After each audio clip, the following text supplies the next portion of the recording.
Somebody else can come up and just sing a hymn and God put the spotlight on. God, I can't get no help in here. I can't get no help in here. I can't get no help in here. You must understand that people gonna get angry. They're gonna get upset. And you haven't done anything. It's because what God has placed in you is what God is doing in your life will cause somebody else to get upset.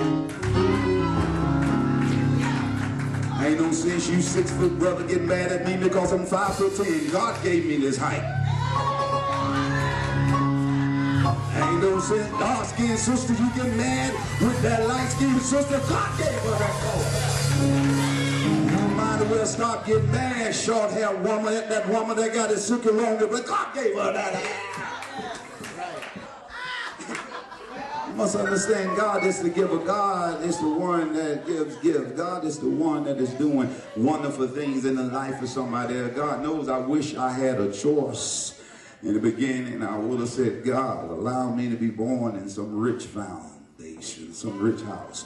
Let my daddy be good looking, my mother be gorgeous, and let me be handsome, God. Give me some money and everything. Can I get a witness in here?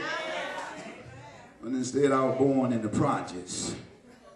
Ghetto, the hood. Y'all laughing, but I'm not alone.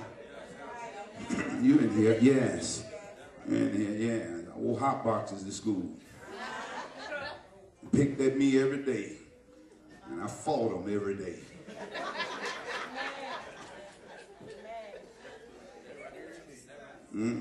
I had to learn how to deal with the hand that God dealt me.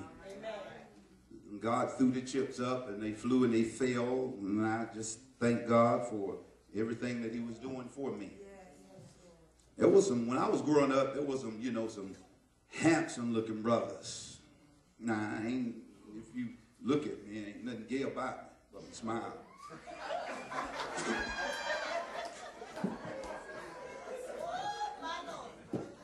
So I can give compliments, and I ain't trying to get it. Don't want it. My elbows is rusty like he is.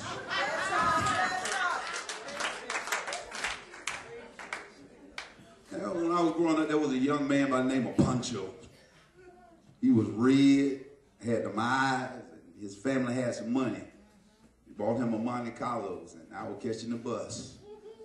And everybody was crazy about Pancho, and the girl that I was seeing, I heard her talking about Pancho one day. I want to punch him in his face. He don't caught my girl attention. And I got mad at him for something that he could not control.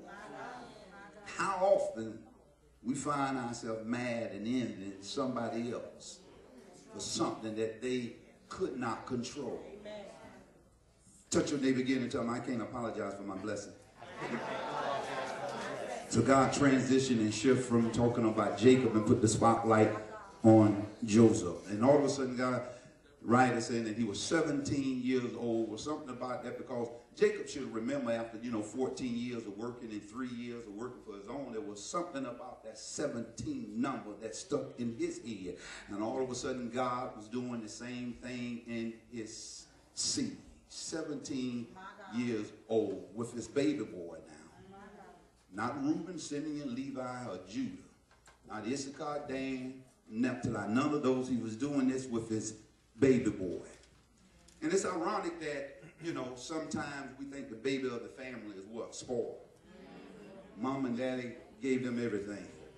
They whipped us with a switch and a belt, and they beat him with a sock. Made us go to bed.